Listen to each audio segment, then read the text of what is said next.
Уважаемые дамы и господа, свою работу начинает сессия «Palestine-Израильский конфликт. Перспективы урегулирования». Dear ladies and gentlemen, we are starting panel discussion Palestine-Israel conflict. Paths towards resolution.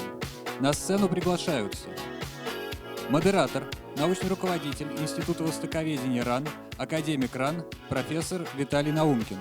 Спикеры: президент проекта США «Ближний Восток» Дэниел Леви, основатель и исполнительный председатель Бейрутского института Рагида Дерхам, член исследовательской группы программы ближневосточных и североафриканских исследований Европейского совета по международным отношениям Хью Ловот, старший научный сотрудник Центра ближневосточных исследований ИММО РАН Николай Сурков, руководитель Центра арабских и исламских исследований Института востоковедения РАН Василий Кузнецов.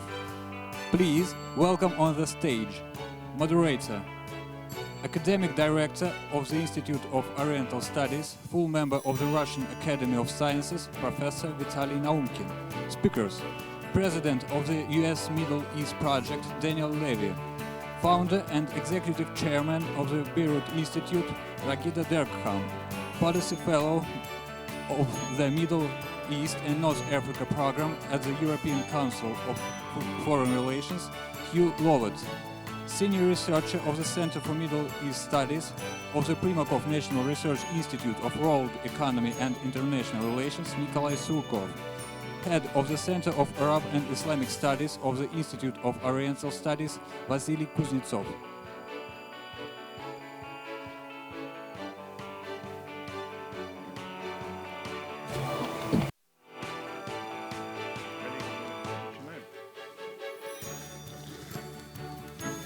Добрый день. Good afternoon.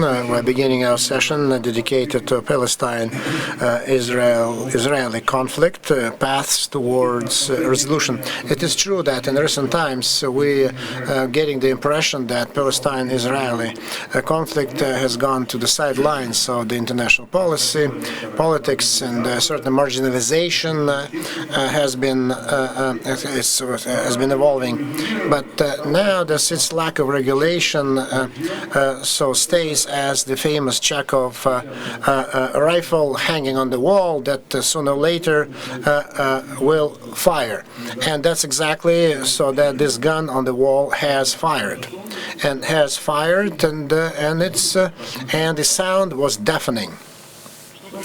And which is very bad for the peace process and its prospects, especially in recent years, as we know, during the administration of Trump. So such changes in the American policy took place that could not certainly contribute or improve the settlement of this issue. So because the peace process slowed down, so then the construction continued, and the resolutions were defied, and they're being defied right now, and no one complied, and that is why both Israel and Palestine they went into this conflict, and so then creation of the independent state is getting along. And that is why, so then this mini war in the Gaza Strip, it impacted very seriously the whole system of international relations.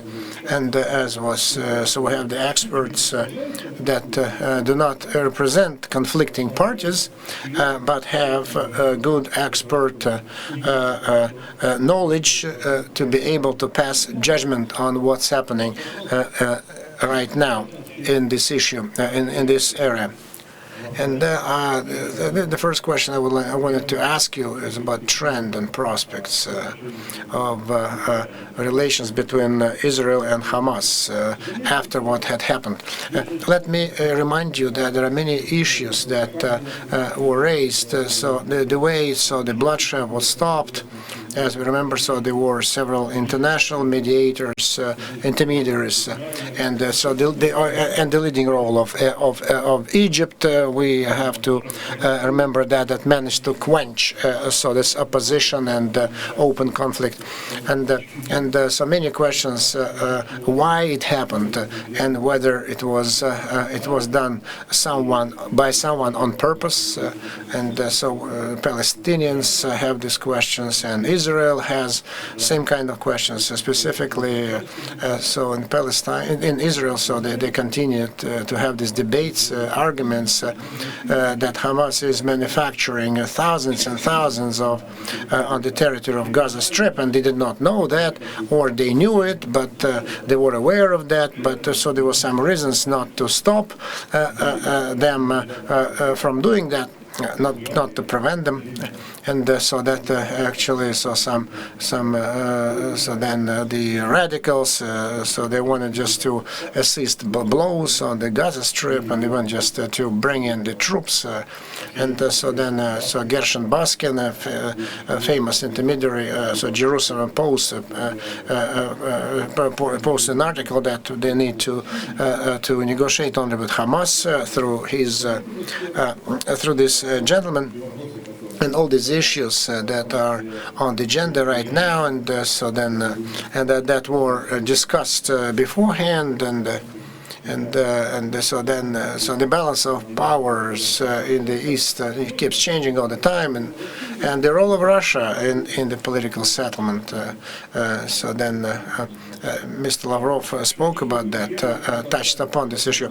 First, I would like just to give the floor to our guest, Dr. Rakida Derham. So our old friend, our friend and our long-standing colleague. Please, over to you.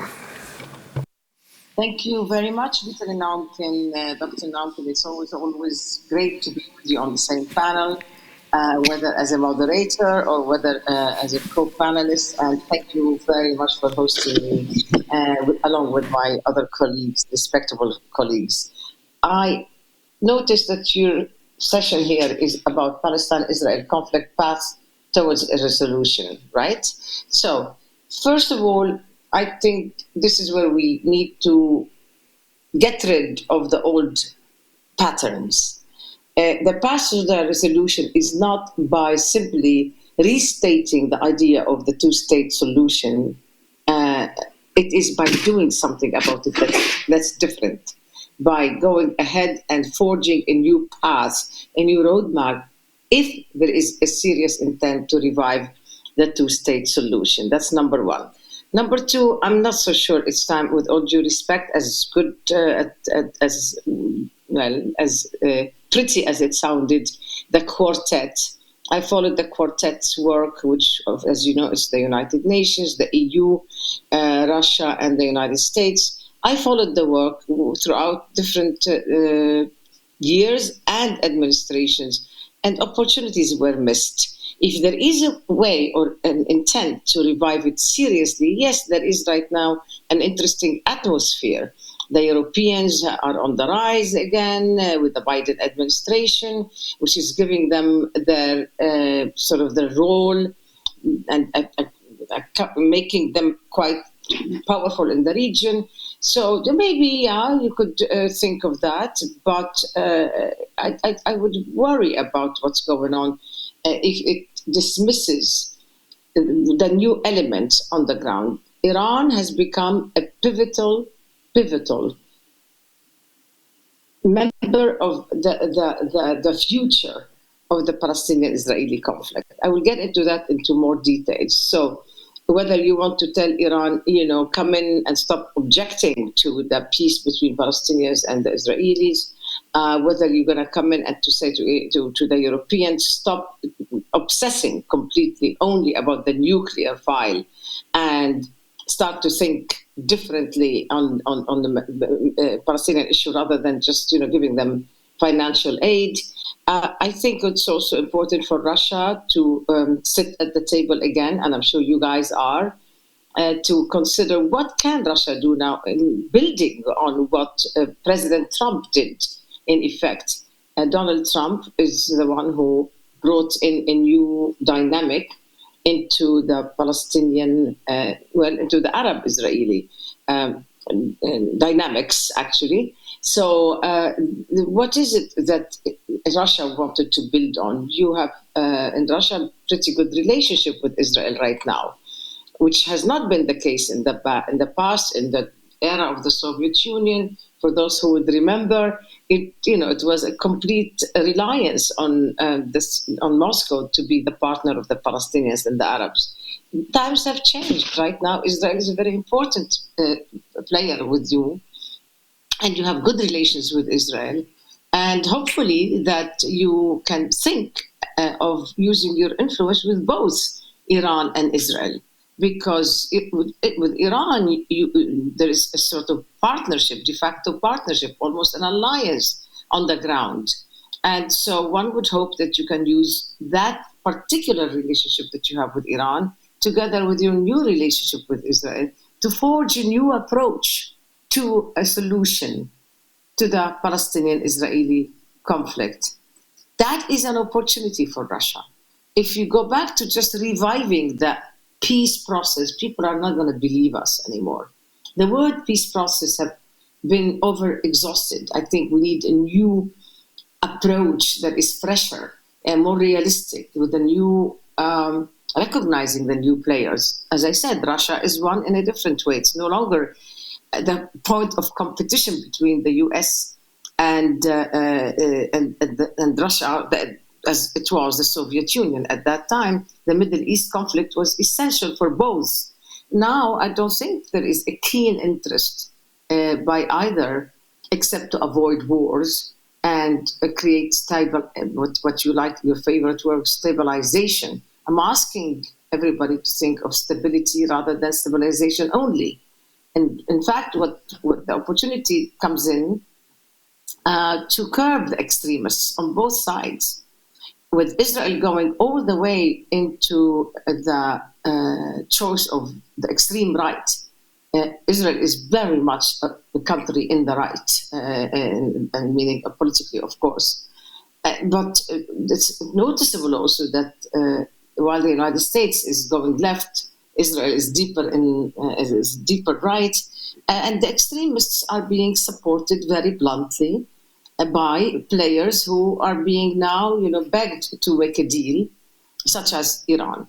Hamas and Israel are losers in this war because both of them, because Benjamin Netanyahu in this last round of wars, he reduced the image of Israel to an incapable country of standing and blocking an organization like Hamas from not only producing but also using missiles. Hamas failed because it has wanted to claim the leadership of all of the Palestinians, and it cannot do that through its rockets coming from Iran, being made homemade, which I doubt if they are totally homemade, and that would be even worse because with the impoverished Gaza, all the money, if this homemade is going only for the rockets, that will be a terrible leadership to begin with.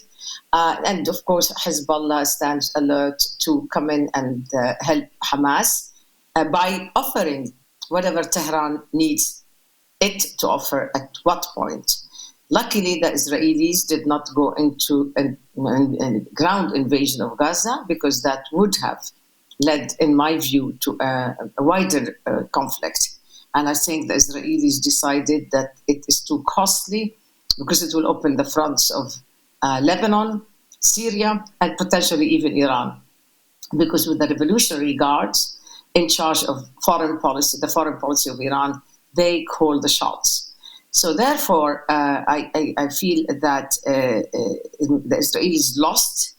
So did Hamas, because not only of the lack of accomplishing the objective of complete leadership of the Palestinians, but also because of threatening the Palestinians or becoming potentially a pretext for the Israelis with their rockets to exercise the dream of some Israelis for the mass expulsion of the Palestinian Arabs from Israel.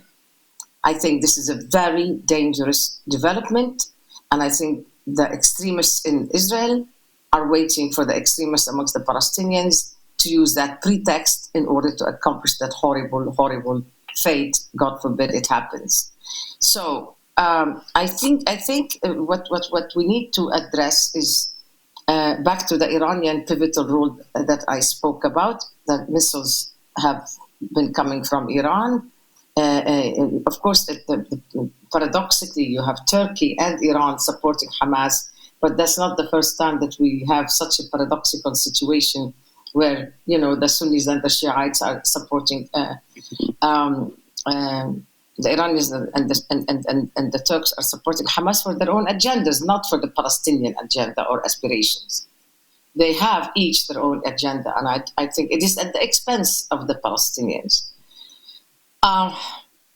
So I think I see a very strong relationship between what's going to happen in the Palestinian-Israeli situation with what's happening in Vienna. And you now, Dr.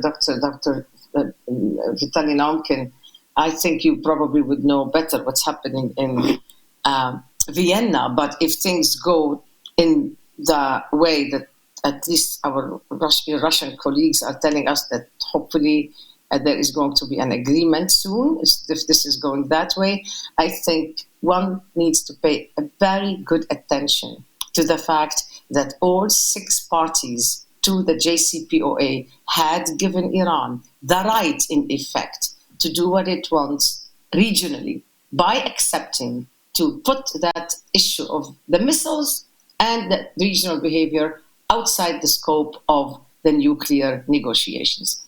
My point of view is that this was a mistake, is a mistake. It should not happen, because I think it will embolden the revolution, whoever is going to be next. And it seems that the revolutionary guards in Iran are going to win the elections, because the moderates have been sort of ousted from running for the presidency. It will embolden them, and it will make it very difficult to control the Middle East in light of what they would do through their proxies. Now, if there is, on the other hand, that potential of understanding between the Iranians and the Israelis on the limits of each, and the possibility of understanding each other via their proxies, then it's a different story. What do I mean by that? I mean, I cannot imagine Israel just being not outside the room, but also outside the negotiations. I somehow cannot believe that the American-Israeli relationship has deteriorated to the extent that Israel is not kept informed and in a way part of the process. I cannot imagine otherwise. This is a long-term relationship, and I would even think there will be Israelis in the mapping rooms of the American policy, no matter how we hear otherwise. So there may be, and as I say maybe, but it seems that there is a sort of a smell of backdoor understanding. So if in fact the Americans, with the help of the Russians and the Chinese and the Europeans, convince Iran not to block the peace process in its new form, not to stand not to play the Palestinian card by supporting Hamas against the Palestinian Authority, not to go on using the proxies in Lebanon as a path to encourage Hamas or their presence in Syria to say we have a front that will operate whenever we want. Notably, they never had a direct war, the Israelis and the Iranians. And in return, they will get, if they have given such assurances to the Israelis that there will be a deactivation of these fronts, with the acceptance of Iran of the development through the Abraham Accords, meaning that there's been an Arab-Israeli peace in process that Iran should not threaten to punish. If that has happened, then I feel that there is a possibility of some sort of a grand bargain in the making. But I will wait to see. I will wait to see what happens in Vienna. But I wouldn't wait in a relaxed mode. I would wait in a very perplexed and nervous mode, because it's a very dangerous thing to decide to not only push out the issue of Iranian regional behavior off the table, but also to give it all to the Europeans to do it on their own, and we'll see if the Americans will come in. I think it's extremely dangerous to the Palestinian-Israeli issue if there is an understanding that if there is no understanding that who limits who, and then leave it out for the future. In this case, we will be in deep trouble. I think I'll stop here. I'm sure you'll be asking amongst yourself and others will be engaging in a conversation. Thank you very much. Я хочу воспользоваться. I would like to take advantage of my position and ask you one important question. Before I ask this question, you've done it so well. It's a very vibrant, important speech.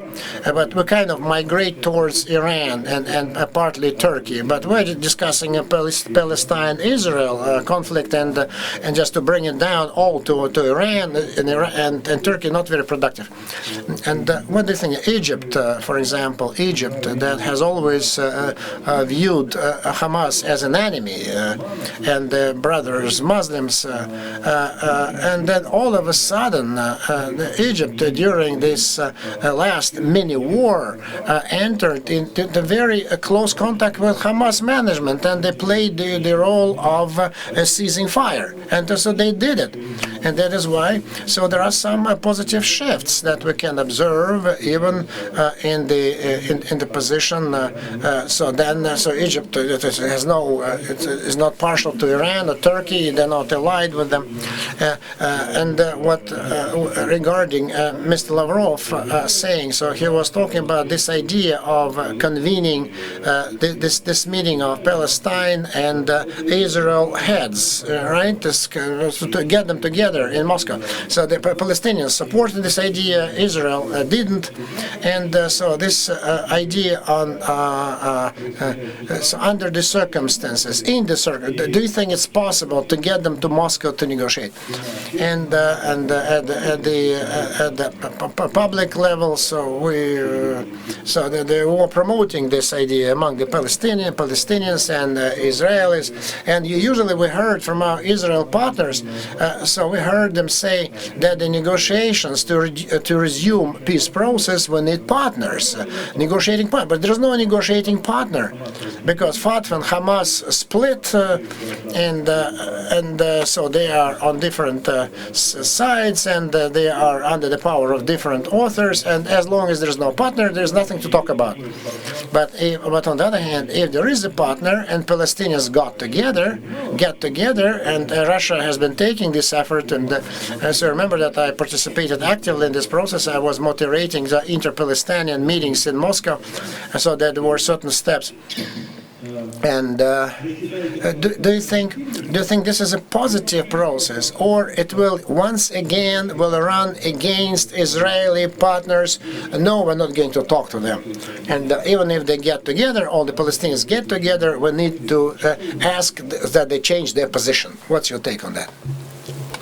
My take is that the Israelis have always used the no partner conversation as a decoy. I mean, that they've really just wanted to escape having to come to the table and negotiate in the right way. I blame the Palestinians as well for their process of boycotting. That, always no, I will not participate is also a wrong policy. It's not a policy. So yes, the inter-Palestinian fight has hurt the Palestinians tremendously. No doubt about that. We cannot keep blaming the others. We cannot throw the hot potato into some other person's hands. I really want to point out to the importance of the Arabs inside of Israel, because they have had it with the Israeli practices against them, against their rights. And there's a very interesting youth that has come out with a different voice. Hopefully it's not weaponized. Hopefully it's not going to be just an emotional supporter of the Hamas rhetoric. Hopefully it will lead to a new leadership that should be very much counted on when you in Moscow hope to put Palestinians and Israelis together. I don't know what you mean. I should have asked you before the session, Vitaly Naumkin, when you say that you want to put the Palestinians and the Israelis together in Moscow. I don't know if you are talking about the official level or the sub-official. Are you talking about Hamas and the Palestinian Authority on equal footing? I think you're going to have difficulty with that. I think you're going to have to figure out the way to do it, and maybe you'll bring in the issue of the younger people who are speaking out from different areas. I want to say Egypt has been incredibly important as an Arab country, not only acting as Egypt, but acting almost on behalf of Arab countries, not all of them, obviously, in the sense of coming in and doing what it did to contain the situation and to make sure that it did not spill over more by bringing, between the Israelis and Hamas, and also between Hamas and the Palestinian Authority, etc. But again, note that the Egyptian-Turkish relations have changed a bit, which reflected maybe a bit of coordination with them. And I didn't bring in, I don't think it's productive to speak about the Iran and the Turkish element when you're speaking about the Palestinian-Israeli. I wish it was an Arab thing. I wish it was. But you know what? Let's be realistic. They are there. Спасибо. Сейчас, я думаю, Николай Сурков нам разъяснит, как... I think that Mr. Surkov will clear the air and tell me how things are. Thank you for joining us, and I hope that I will see you offline next year. So, but I managed just to look at it from different angles. So during my scientific career, I was dealing with the issues of Palestine-Israel settlement, and I think that the progress was always predicated on the availability of factors that could impose pressure on it. And these factors may appear because we're talking about trends. This pressure factor. So the most recent events, it reminds me of the events of 1973. From the military side, so we're witnessing the following thing. Israel turned out in a very weak position. Israel, because now it can have to fight on two fronts. There is Gaza Strip and there is Lebanon. And if you remember the most recent events, so the missiles were not flying only from launched not only from Gaza Strip, but from the north of Israel. They could have come easily, and so we can see this new factor being shaped as the military pressure. And I think that Israel cannot handle this as far as I see, because what I can see only some defense actions. So using the anti-missile systems, so they are just the iron cupola, which demonstrated wonderful efficiency for these systems, but the systems of this anti-missile protection, the iron cupola are not limited. They're not limitless, and then Israel is not using the preventive strikes. And all these things stop us and makes us think that this is a trend, that the relationship, that the attitude of the global community is changing, because the European countries are accusing now, and they do not, and then the complicated response from the United States, and that plays. This is important too, because this shift is felt by the Israel.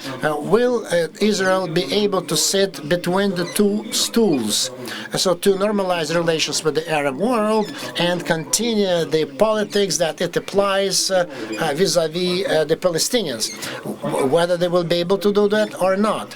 And certainly there are lots of inter-political changes that we are witnessing now, and they are not ready. So the Israel authorities are not ready to yield to the Palestinians, and they're not ready to give up.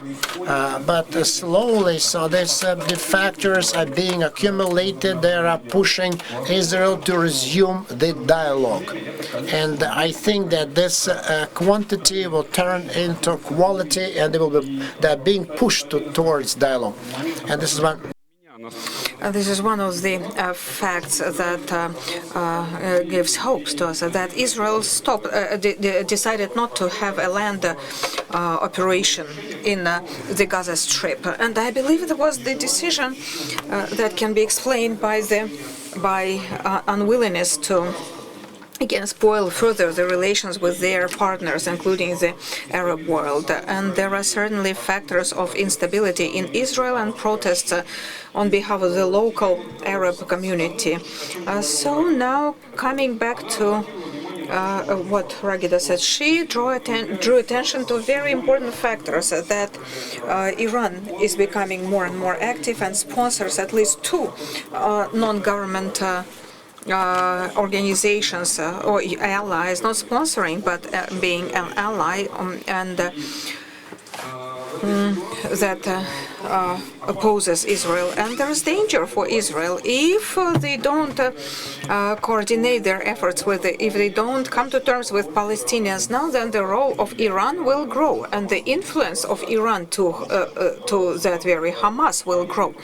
The military potential of Hamas keeps growing. It's a great achievement.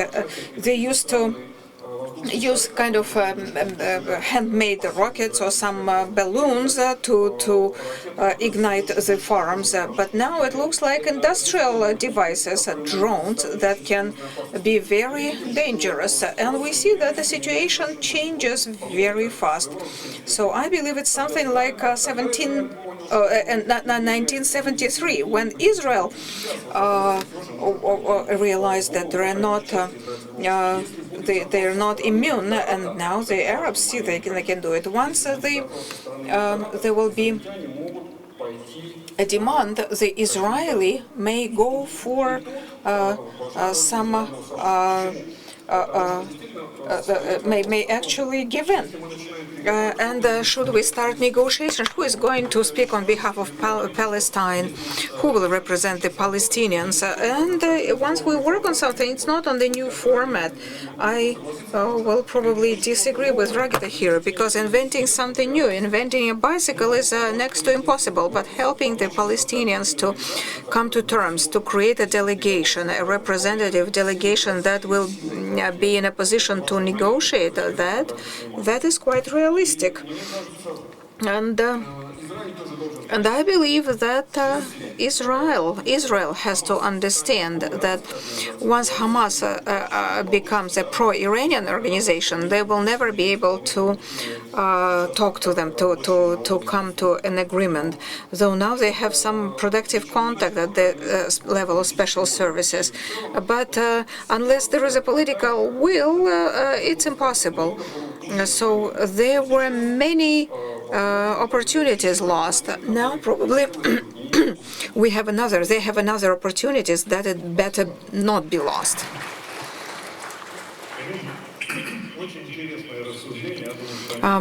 Colleagues, yes, very interesting deliberation. I believe that it's really a call for thought. They will a very interesting idea that Israel can kind of yield in order to start negotiations. Though we know that the new prime minister certainly has a very kind of strict position. When he agreed for Bennett, actually is more hawky than Netanyahu to Palestinians and Palestinian problem. He's a practical person, a pragmatic, and he needs to preserve the coalition, and he needs some development here, some improvement. And recently I spoke to one person who, with an Arabian partner who so-called likes Hamas. You know what Hamas achieved? It's not that they shot Israel, but Hamas actually was instrumental in removing Netanyahu. That's how they think. Hamas, helped to turn Netanyahu down. And Qatar was helping Gaza, even carrying luggages with currency for the population to survive. And the most interesting development is that the Americans say that it's necessary that the international community helps to rebuild Gaza, even under Hamas jurisdiction, under Hamas ruling. That is a new circumstances that we need to understand. So let me pass the floor now to another friend and a partner, long-time partner, Daniel. I'm happy to see you again, and Daniel Levy, and he will talk to us from London. So coming in person is very difficult. Yes, that's why we have Daniel online. We hope we shall see you personally next time. Thank you very much, and it's a mutually shared hope. First of all, it's a privilege and an honor to be at this forum named after really one of the great Middle East experts, Yevgeny Primakov, and you fill his shoes very worthily, Vitaly. I want to start by saying that I feel there's been something a little bit unreal about the conversation so far, because it assumes that there is anything to talk about on the big picture solution. Ceasefires are always okay, but on the big picture solution with an Israeli government, whether the old one or the new one, that is reflective of, and actually Regina described this ongoing process of becoming more maximalist and more extreme. And I think we have to hold that thought with us throughout this conversation. So I don't have a Chekhov metaphor for what happened last month, but I think it's something important did happen. I think it would be wrong to see the events of last month as just another escalation with Gaza. And I suggest we understand it as more than that. I see this as the implosion of a concept, of a paradigm that had taken root in Israel especially, and Israel was trying to export, the idea being that the Palestinians were defeated. And all that remained was to have the Palestinians accept the terms of their own surrender. That concept, I believe, failed last month. It was an important concept. It's what the current Israeli right, including new Prime Minister Bennett, believes in. It was encouraged by the Trump administration and its support of annexation. It was encouraged by the normalization Abraham Accords with certain states. And de jure, but also de facto annexation was central to it. But what happened last month in Jerusalem, inside Israel, of course with Gaza, protests in the West Bank, and even people coming to the border in Jordan, this was the re-emergence, not at the political level of Fatah and Hamas, but at the popular level. This was the re-emergence of the Palestine question as a unified question. And it was a very significant wake-up call to this Israeli concept. And in many respects, it was perhaps the overreach of this Israeli extremism. I'm not saying the Palestinians are about to win, but neither are the Israelis, and that was the new factor. And an important concept is something we've touched on, which is that from their prison in Gaza, blockaded on all sides, very difficult to get stuff in, Hamas was able to engage in very effective asymmetrical warfare. I'm not saying it brings advantages to the Palestinians in Gaza, but this was an important thing in terms of the effect it had on Israel. And Hamas's capacity has only increased from round to round. And Hamas is not Hezbollah. Hezbollah has a greater capacity. So I think this was a significant thing. And what we see is that some of the things that Israel could do, not militarily, because Israel, a military superpower, a nuclear armed state, demonstrated that there is no military solution. But unfortunately for Israel, the political options, not the big picture ones, even the smaller ones, lifting the blockade on Gaza, creating a different incentive structure, encouraging Palestinian reunification so you could have the PA in Gaza. All of these options were closed to Israel because of its own political extremism. Because even an Israeli political leader who understands these things might be a good idea is too scared of the critics from within the Israeli right and therefore has not done those things. So Israel can't even do effective counterinsurgency. And that means its strategic options are limited. And that is a huge problem that will not go away with the new Israeli government.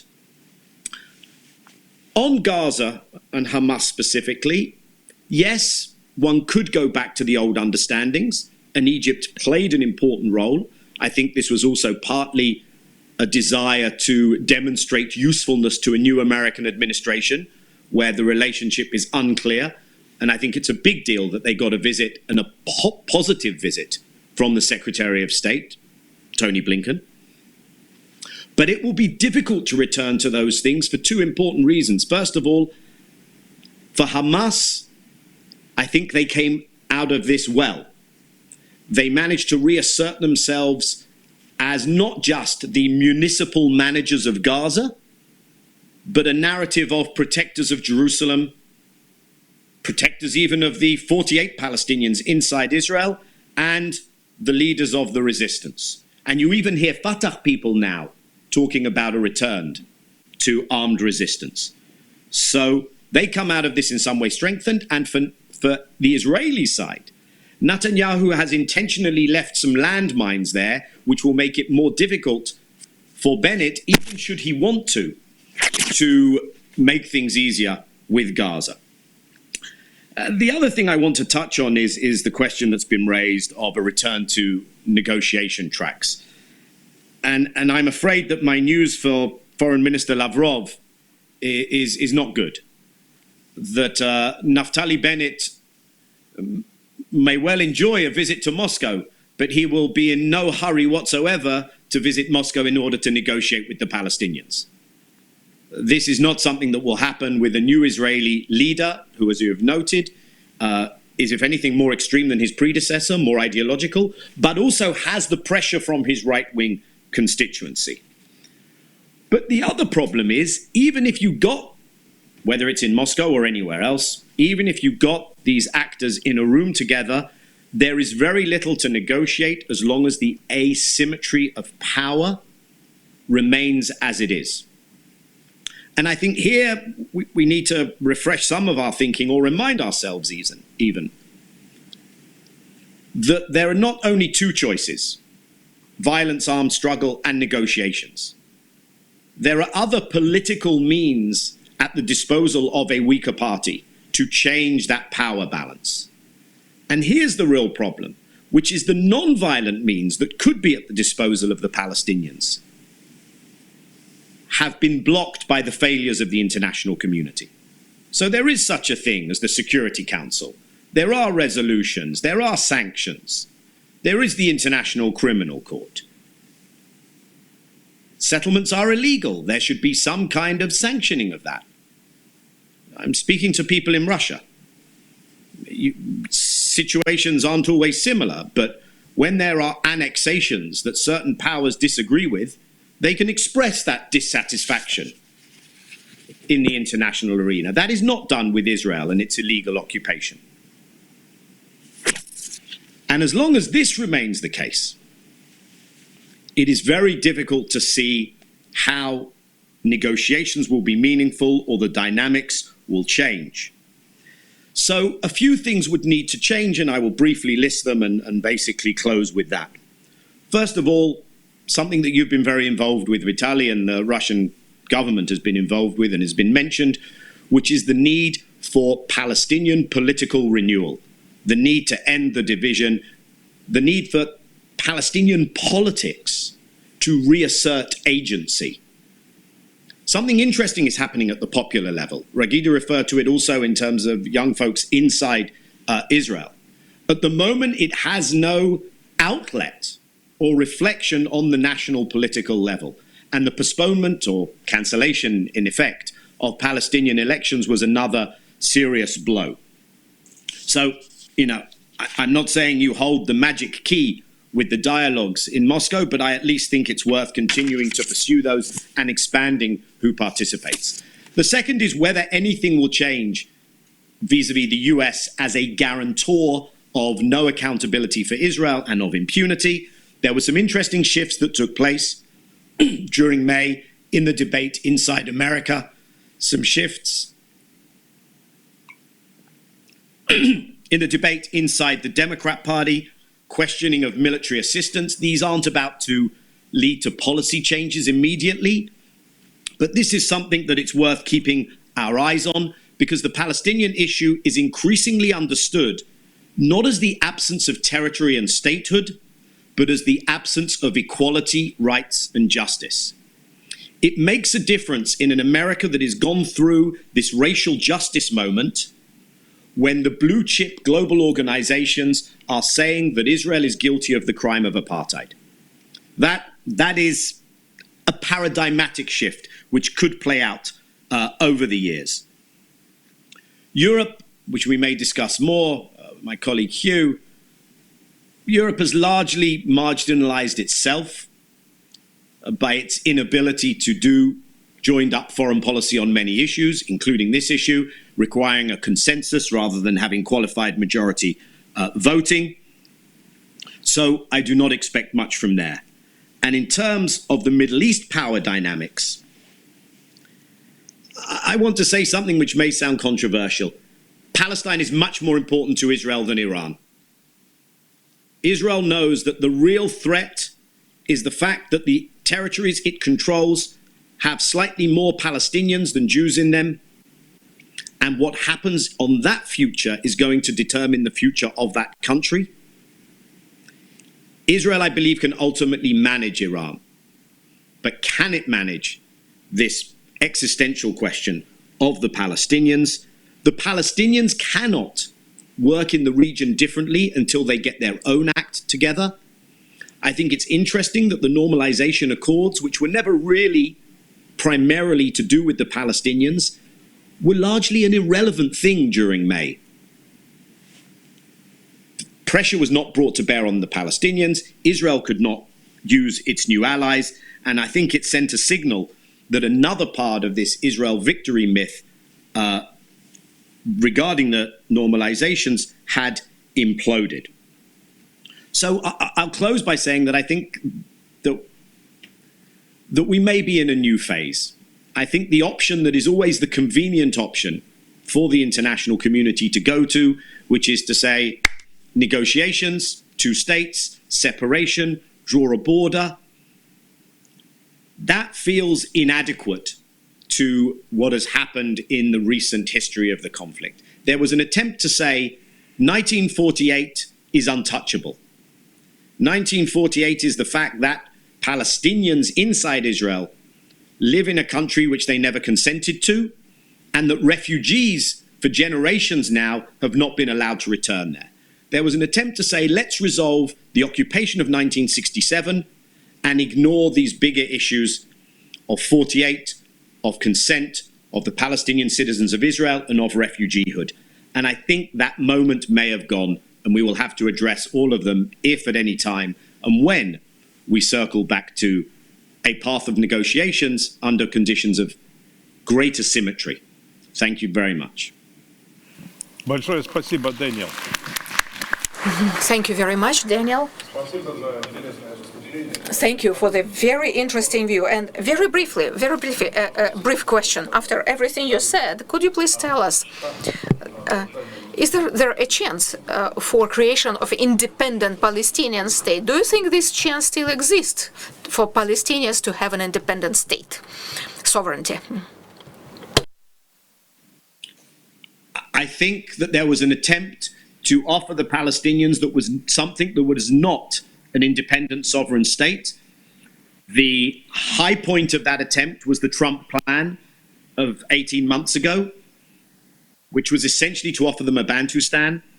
I think that is gone. I don't entirely rule out statehood, but it won't come about through the old peace process. It would have to be a process whereby Palestinians accumulate leverage and Israel makes a more, not less, generous offer than was made in the past, because the Palestinians have an alternative, which is the struggle for equal rights in this one space which Israel has created. Спасибо. That's brief. Спасибо. Thank you. Thank you very much. Now, let us invite another prominent and very experienced and knowledgeable expert on the Palestinian-Israeli relations, our guest from overseas, from the European Council. That is Hugh Lovett. Hugh, I'm happy to see you again, and please, the floor is yours. Thank you so much, Dr. Namkin, and I do wish I could be there with you in person. And it's always a challenge to pick up on what Daniel has been saying, and I'll try to do that in a less articulate manner. And to me, I think it's worth taking a moment to pause and to think of where we are at this current moment. And Daniel mentioned this idea of a paradigm shift. And I do think that has been borne out in the last war in Gaza, that, when you look at some of the developments on the ground and what I think this escalation, you can say there's something old and there's something new. And I think this, maybe to quote Gramsci, that the past is dead and the new world is yet to be born. But so I do think this previous paradigm, which is defined by the Oslo Accords, the Oslo peace process, and the structures that were put in place, the Palestinian Authority, bilateral agreements, and the whole diplomatic choreography. I think it's quite clear that over the past decades, that paradigm has been dying. When it dies, a matter of much debate, but certainly I think today is clear that paradigm is no longer able to achieve a peace agreement based on two states, nor is it really able to manage the conflict. At best, it manages the occupation, and I think even that is becoming more problematic and more difficult for the Oslo paradigm. But at the same time, what takes the place of the old paradigm, I think is still kind of unclear. We are starting to see some of the contours of that new paradigm coming into place. And again, I think that has started to play out over the past months and before that, but certainly is visible in what we're seeing now. So to try to make more sense of what I said, so in terms of, we are seeing still some old dynamics in terms of Gaza. So this effort about try to turn to a status quo ante that is ultimately, unsustainable. But I think the reason that, Israel, Hamas, and the international community sometimes gravitate towards that is, again, I think there's an acknowledgement that that's an imperfect situation, but also an acknowledgement that also an uncertainty about what is a better optimal outcome that is also possible to obtain. And again, the drivers of the conflict are also well known in terms of Jerusalem, the issues there that have been building up over years and decades, issues to do with Gaza, and also decades of Israeli sanctions that actually go back to the late 1990s. And all that against the backdrop of familiar Palestinian political dysfunctions and the ever rightward drift of Israeli politics that Daniel also mentioned. So that's sort of the old paradigm that I think we've come to familiarize ourselves with. But there are, especially on the Palestinian side, which I think is ultimately the side that will be driving this new paradigm, we are starting to see the emergence of different political configurations and different political discourse. I think in part that is borne out by the increasing weakness of the authority, the increasing delegitimization of the Palestinian Authority and its president Mahmoud Abbas. Now, certainly this is nothing new, and this has been, again, an ongoing trend. But I think, again, the war in Gaza very much demonstrated to what extent the PLA has become marginalized, ineffective, and uninfluential, and the extent to which the leadership of Ramallah has run out of energy beyond calling for international intervention. And I think it also highlights, the extent to which armed violence is also a dead end for Hamas. And what this is creating, I think, on the Palestinian side is this sort of sense and this need of alternative political strategy, an alternative political project, and an alternative political leadership. And I think this is very much a long-term trend, and this will require long-term efforts and it will be a long-term development. But I think we're starting to see those seeds. And so when we start to see, especially, the real tragedy is obviously Gaza, but I think in part the real story is not Gaza familiar with, unfortunately, but it is this sort of mobilization on the ground pushed by a younger generation of Palestinian leaders and youth activists.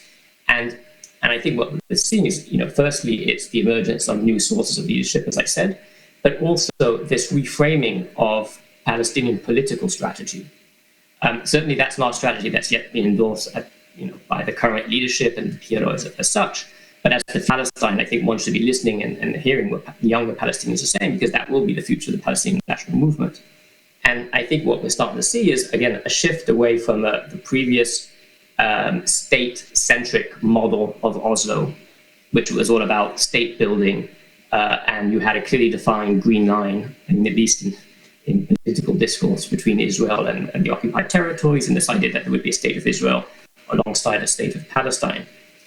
While that's still I think the political objective of the PLO, younger Palestinians are moving away from that, I think, towards reframing their national struggle as something as a national movement between the river and the sea.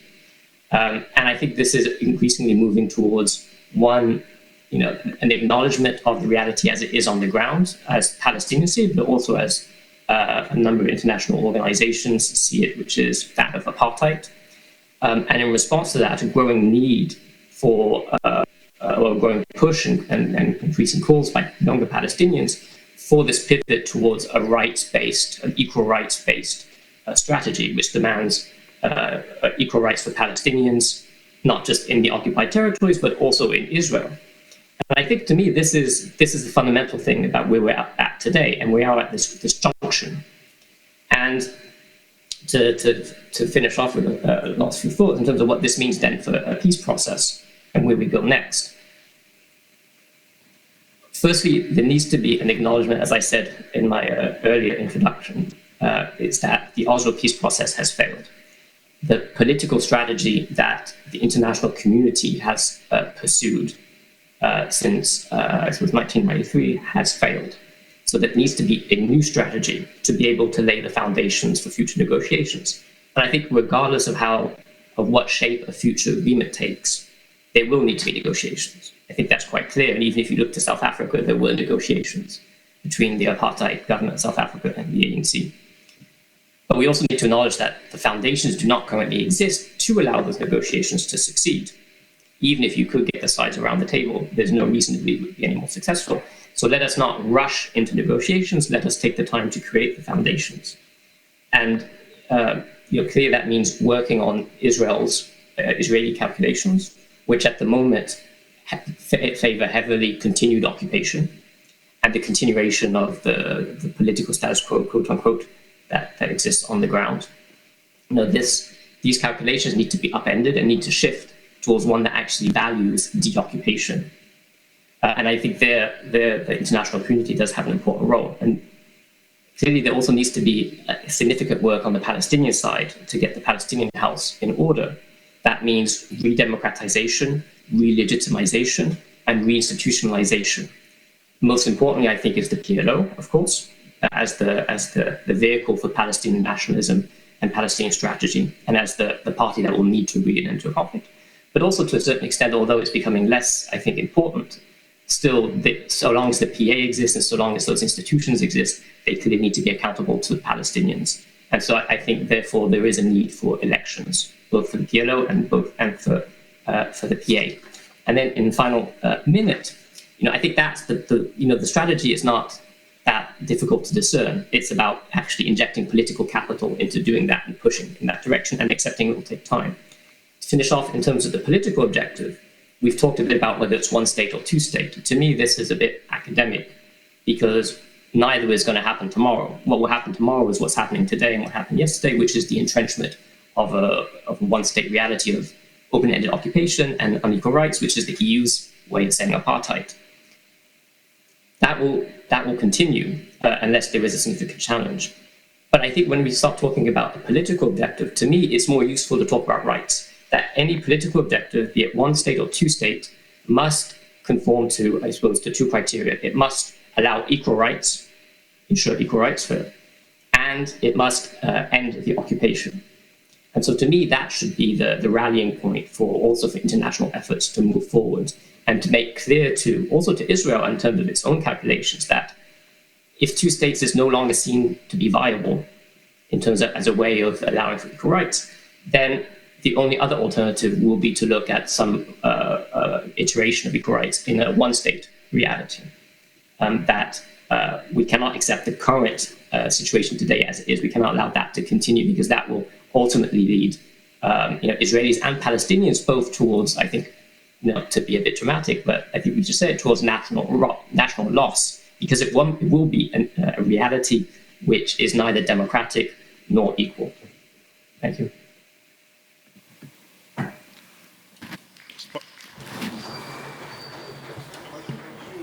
Thank you very much, Hugh, for clarification you touched upon. So the problem of equal rights.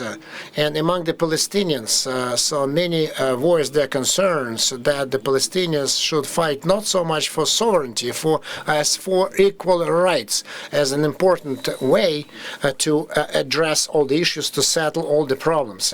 And that's exactly what they say. So, what's your take? What's your take on the problem of equal rights as a way to the serious negotiation process, and which we never had before? So, could you comment on that?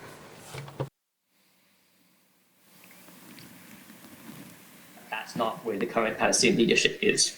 I think that's quite clear, and we saw that in the lead up to the now cancelled elections, and where all major parties supported two states. And the division was between whether to back Oslo or not. Now, for the younger generation, clearly, as I said, that's correct. It does raise some problems in terms of, clearly there's a question about, if you start talking about equal rights in one state, will Israel accept this? Because that would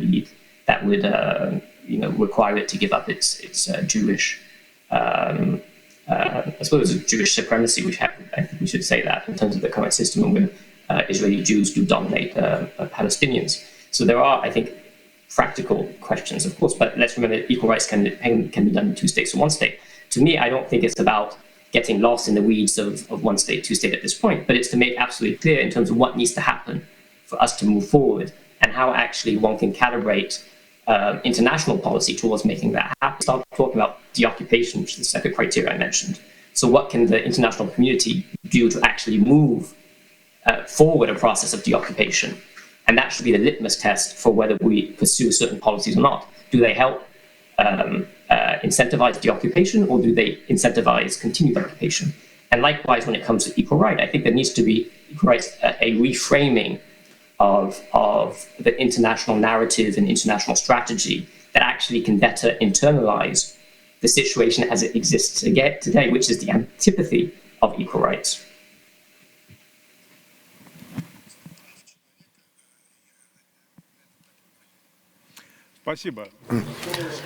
Thank you. I just would like to move over to Vasily Kuznetsov, our colleague. Thank you very much, dear colleagues, for the invitation and a chance to participate in Primakov readings.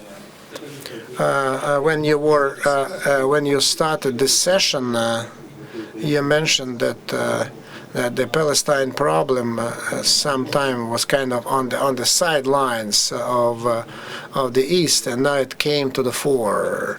And the way I see it, it is true.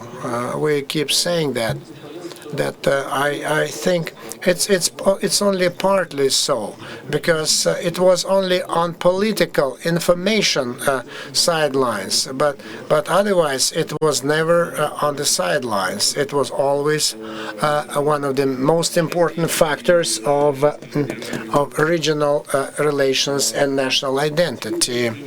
So the lost opportunities that the previous speakers mentioned, so they were related to the fact that on the one hand, so that this conflict has become a routine. There's a fatigue from the conflict, and it's been going on for a long time. And that's because the international expert community, international community, turned out to be too sensitive to this information agenda, and they have not used enough effort to regulate and settle this conflict over a long period of time.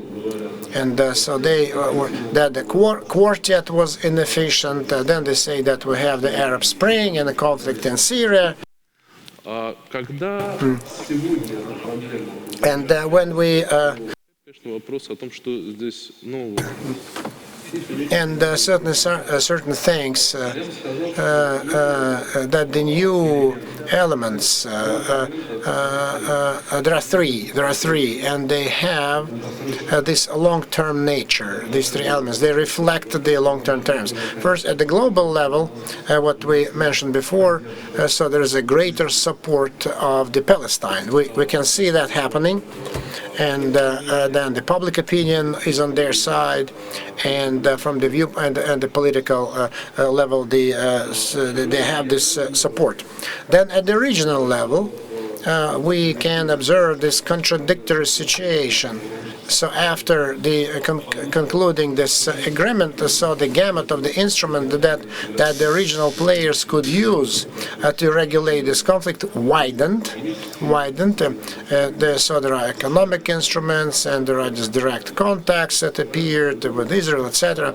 So this is kind of widened, but at the same time, but the motivation to use these instruments is very low, because there is the Iran problem. Then there is this Iran factor that played a very important role in bringing the some Arab countries with Israel closer and closer together. And the third change is the change in the local level, which is very important as well. To some extent, Daniel Levy touched upon it. So this movement has to do with the resurrection of Palestine national movement. And this Palestine national movement is being reborn. So the green line does not exist for it anymore. Israeli Arabs are getting involved in it. So this process has not started right now. So we remembered also the events of 2010 and later, and when we saw some signs and elements of that. But we can say that the initiatives that the Trump administration promoted, so they played the role of an impetus for the development of this movement. And as far as I understand, so this kind of when Palestine is regarded as an object of regulation. And they are as a subject, so they kind of contributed to the strengthening of this national movement. I gather that in the circumstances when we talk about this, trying to regulate this, so it makes sense to get focused on two things. First, we need to enhance the motivation of the Arab countries of the region to participate, to use these instruments, to make use. That could be done only contributing to the normalization of Arab-Iran relationship. And this system of collective security in the Gulf area. And that's very important, becomes very important right now. And the second point is the support provided to the Palestine to make sure that this national movement would have proper political formalization and political consolidation. And the last point that I wanted to talk about, when we were talking about the possibility, capability of Israel to go for some settlement of issues, and when we were talking about that they are capable of that, or they would want to do that, we need to take into account one specifics. That's so against the background of political fragmentation of Israel. It is highly unlikely that the Israel government would be able to make snap decisions, such snap decisions. I will stop at this point. Thank you.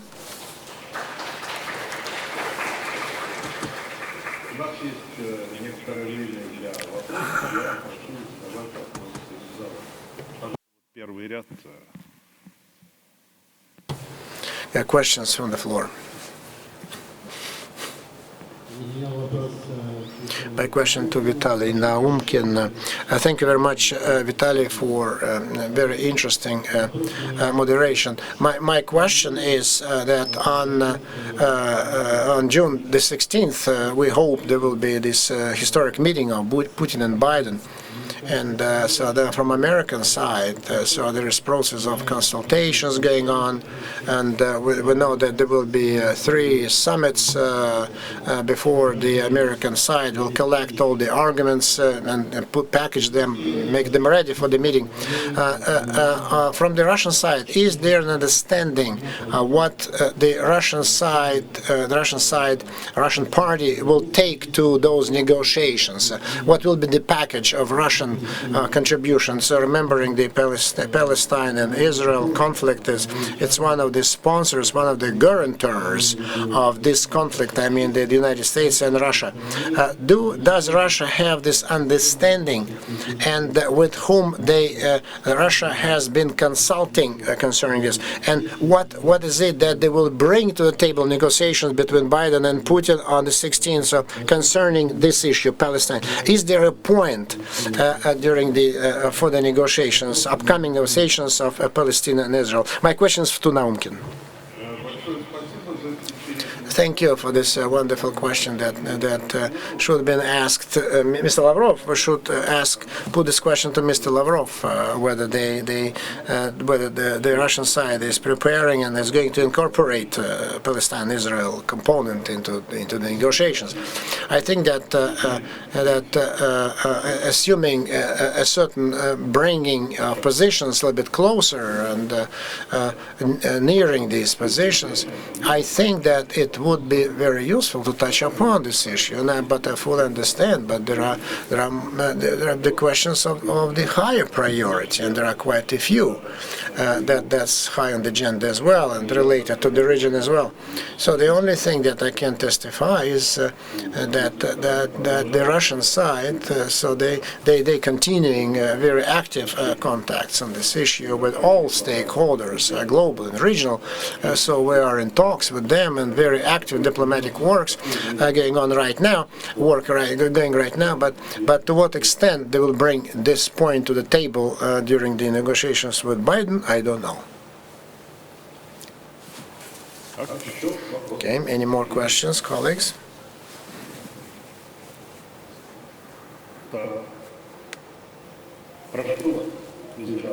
Please, question from the floor. Saratov State University, head of the Primakov Readings Youth section. So during this meeting, we talk about certain opposition, new bipolarity between China and the United States, and the position of the United States vis-a-vis this crisis. We know the position of the U.S. concerning Palestine-Israel, Israeli conflict, but there's again some kind of transformation that we're observing. So can we expect that China will play a very cautious card, or probably that China will become much more active, and involve itself in this issue, or China will continue to be on the sidelines, will not step up its involvement, or just in light of the growing adversariness between China and the United States, China will play a more important role in this negotiation. Yeah, we can expect that China will step up and they will be maybe more active, because before the pandemic I was in China and there was a big forum on security on the Middle East. And in the center there was the Palestinian problem. And China, that was in China, if you look at their official documents, they very thoroughly and very well work out their position on Palestine. And this is a pro-Palestinian position. So this is it could look strange because China has good relations with China, economic cooperation with Israel, technological cooperation, but nevertheless politically, on a political plane, China understands if they want to enter the Arab world, and they want to enter the Arab world both politically and economically, they realize that so they are using this problem, so that's been around for many years, and they say openly, like it's very characteristic of our Chinese partners, so their statements are, let's say, they're kind of murky. murky. But there's always one word: fairness, honesty, and what would they said by being fair? Respect of the Palestinian people to create their own state, to live in peace, develop economy. That's what they understand by being fair. And that is why we can expect that China can take a more active position. And but now certainly, so the main player there is the United States. And the United States, Daniel just came back to us, and but I wanted to ask him this question. Don't you think that, are there any expectations that the Biden administration will come out with certain initiative to counteract so this deal of the century that Trump was talking about?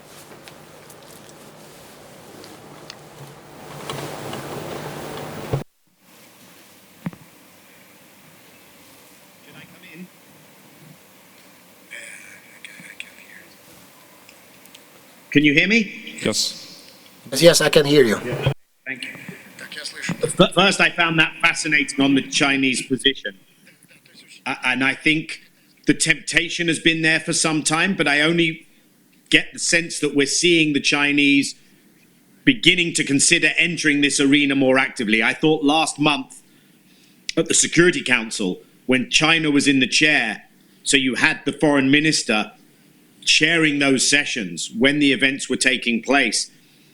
And with the Biden administration saying America is back, and America is back means international law, normative actor, we respect rights. And here was the Chinese foreign minister really serving the Americans a lesson in what that means at the Security Council in those specific debates. I'm sure you watched those as well. It was fascinating viewing.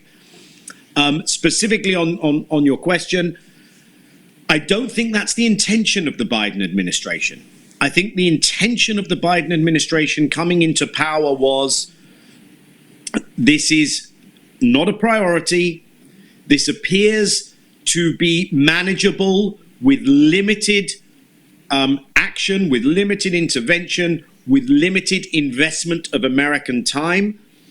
And while the senior officials in the Biden administration have no sympathy for the Trump approach or for the Trump so-called peace to prosperity plan, they are also veterans of the failed effort under Obama and Kerry. And I think the lesson they took into their time in government this time is you don't get much from investing heavily in Palestine-Israel. However, within just over 100 days, this issue was dominating. You know, they found themselves preventing Security Council statements. They found themselves doing all the things that doesn't make America look good, especially when America has this message of we're back, we're the good guys. And they were getting embarrassed internally by their own Democrat caucus inside Congress. So Biden needed to look like he was acting. I actually don't think Netanyahu or Hamas wanted to continue this conflict, or that Israel wanted to enter Gaza with a ground force. But it was convenient for Biden to be able to, with the Egyptians, look like he had secured the ceasefire. And I think it was significant that Biden owned the ceasefire. If people remember, when that was announced, it was a Thursday night. It was not the Israeli leaders or any Palestinian who kind of came on TV, nor President Sisi. It was Biden who kind of made the announcement. So I think they have taken a level of ownership which they did not intend to. And I think from their perspective, the sooner this issue can go back onto the back of the agenda, the we don't have to deal with it now file, the better. But they may not have that luxury. And that may lead to a rethink. I will be surprised if this is on the Biden-Putin agenda, by the way. Спасибо, Дэниел. Я немножко... Yeah, so I'd like just to go back, if we have any questions from our foreign audience, and then if we have any time left, we'll just come back to it.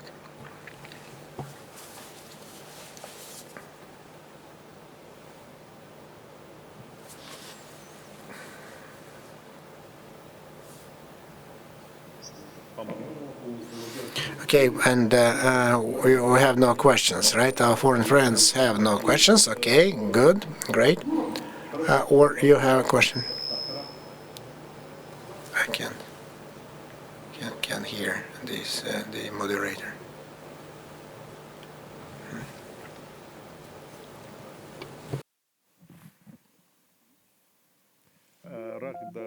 Вы хотите задать вопрос, пожалуйста. You want to ask a question? Can you hear me? Can you hear me?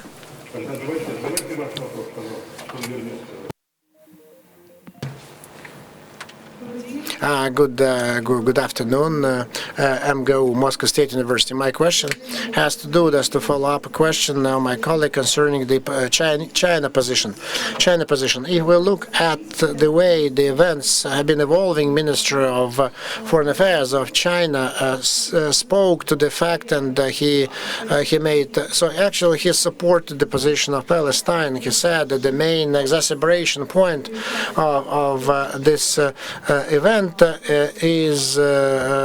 goes around that this question has not been regulated, and it's unfair vis-a-vis Palestine. But later, so the minister was saying that China could offer a site for negotiations between the parties, and then it was added that in future Russia and China jointly could moderate, could broker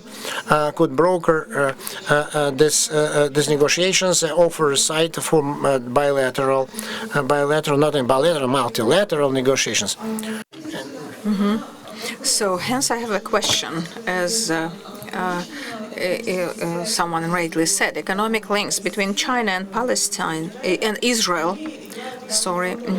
play an important role. And I would probably address the question to the representative of Israel. How do you estimate the position of China? What do you think? What's your opinion?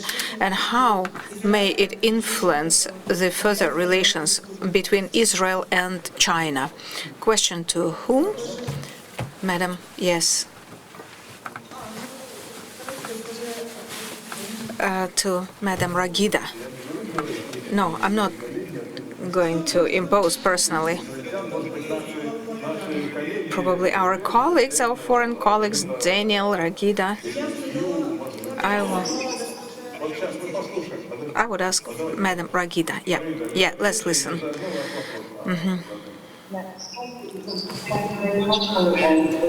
Большое спасибо. Can you hear me? Thank you very much for, an hour later, bring me back into the fold. So that's, now I am going to be feisty because I think my friend Daniel is totally wrong on the issue of China and the others as well. I think China will not make the Middle East Palestinian-Israeli issue or the Arab-Israeli peace fundamental to its foreign policy. It has other priorities. China has always stood with, I don't want to call it lip service, but it has always stood politically with the Palestinians, with the Arabs in the Security Council, where I was for several years at the United Nations. It's always been within the group of 77. China has always supported the Palestinians, but that's not something new. In fact, China will look at the interests of China, however China sees those interests. So the priority would be right now, of course, to look at the process of the relationship with the United States. Iran is an absolute priority for China because of the pact they signed and otherwise, and they always deferred to Russia when it came to the United Nations. They always, there's always been Chinese-Russian collaboration in the positions and the positioning inside the United Nations. So I don't expect that there's going to be a major change in the policies of China, except the normal equation of interests and politics, which is interests first and politics will follow. Just take the opportunity because I think we're just about to end, right, Vitaly? I just want to take the opportunity to say a couple of things again, in referring to some of the points that were made. The issue of pressuring Israel through sanctions, I think it's really a dream that will not really be realized. The Europeans also never delivered on that. They claimed, and even when they took positions with the Palestinians, they always never backed it up with telling Israel, if you don't, we will. Meaning, if you don't, correct the wrongs in your policies towards the Palestinians, in the settlements, in the expansionist approach, they never really put their words, put their action to their words. They never delivered on the issue of sanctions. Certainly, the Americans are not going to. Definitely. So, who's going to sanction Israel? I don't think Russia is, though I defer to the Russians there, nor China. And so the issue of dreaming that Israel would be sanctioned is somehow, for me, a pipeline dream. I wish it was reality because it will make a difference. I want to say also on the demographic part, that, again, this is something that I expressed fear about, and I think Daniel is right on that. He said, that Palestine is more of an existential issue for the Israelis rather than, and whereas Israel can manage Iran. I think he's totally right on that. But what to do? This is my worry always, and this is what I mentioned. When I'm afraid of the pretexts that are given to the Israeli right, to the Israeli extremists, to the plan of solving that demographic problem of having over 1.5 million Palestinians inside of Israel, when a pretext is given through rockets, Hamas or otherwise, I don't think weaponizing the Palestinians inside Israel is in the interest of the Palestinians. I think this would be grabbed by the Israeli extremists to expel the Palestinians out of Israel. And that is something we need to pay attention to. The Israelis never lied to us, and just we in the Arab world decided not to believe them. At that point, I hope this changes. They always said, they paid lip service to the idea of two-state solution, and then the Oslo process and what have you. The Palestinians took the Oslo process much more seriously. And then when it came right down to it, they ducked, the Israelis ducked. But, they never really did anything to prove their honest interest in a two-state solution. They were honest in telling us always, look, it is Jordan that is the substitute Palestinian state. They always said that. Behind the scenes, not the Israelis like Daniel, the other Israelis who don't believe in what Daniel is saying. So, let's pay attention to that. Let us really pay very strong attention. Let us not be euphoric about, okay, we have some celebrities in the United States and the media, and they're paying attention to the Palestinians. This is not a shift in policy. Israel remains a very fundamental issue within the structure, the establishment for the U.S. And I don't expect an overthrow of the approach taken up by the Trump administration, which is the Abraham Accords. In fact, you could have seen it clearly from the very beginning. The choice of the Biden team, Secretary Blinken expressed it, was to build on what was accomplished in the Abraham Accords. The Gaza surprise came to just sort of put a stick in that plan. But it didn't. I'm not so sure that this is new paradigm and all that. Although I'd like it to be. I'd like to see that there is a real awakeness to the misfortune of the Palestinians, to the atrocities that they've been undergoing, to the atrocities by the settlers, the Israeli settlers, who go unpunished and unsanctioned and even supported. And then every now and then everybody wakes up and he says, oh, let's pay attention to the Palestinian issue. That is not going to do it. And in case I don't get the chance to speak again, which I think I may not, or most likely I will not, I want to say something about Evgeny Primakov, whom I had the honor and the distinct honor of being a friend of. I know that I look that we were not of the same generation. Yes, I was much younger than he was, but he helped me tremendously as a journalist when I was covering the Gorbachev.